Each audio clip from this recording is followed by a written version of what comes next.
Well, Ian, I'm amazed at how slow many leaders were to rethink how and where we work.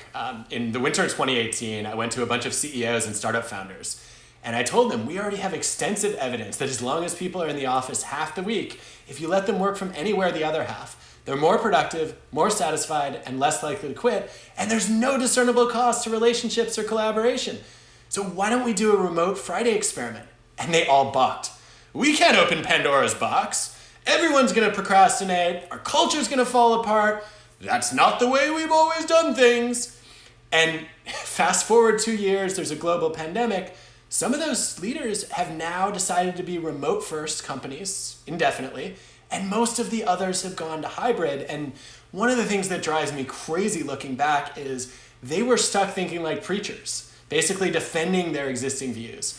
Or they went into prosecutor mode and they attacked my data. Instead of thinking like scientists and saying, I've got to look for reasons why I might be wrong, not just reasons why I must be right. I need to run more experiments to test and learn.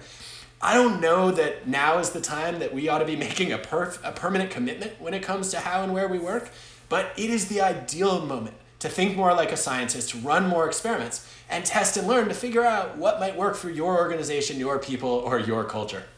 I will tell you though, Ian, I am sorely disappointed in the number of CEOs who are coming out and saying, you are not engaged if you're not in the office. And we can't really get things done unless we're all physically in the same place. Last time I checked, and we've been studying this for over half a century, productivity is about the purpose and the process that you bring to your job. It's not about the place you happen to be doing it in.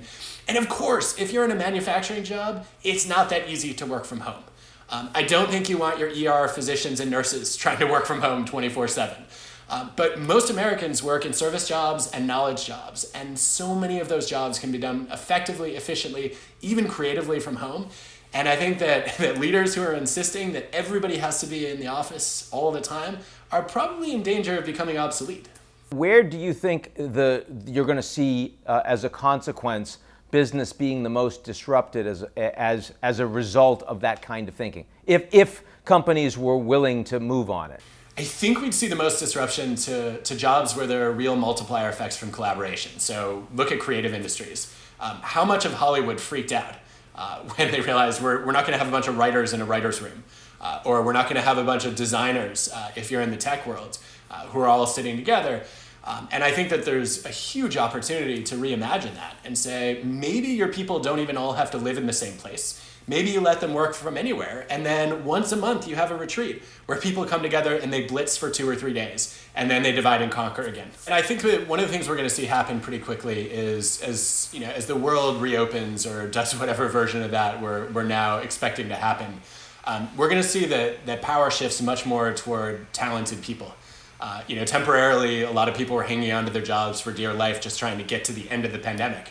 And now that everybody who is highly marketable has lots of options, the companies that refuse to be flexible, that refuse to give people the kind of freedom that they've had a taste of now, are really going to struggle with attracting and recruiting very impressive people.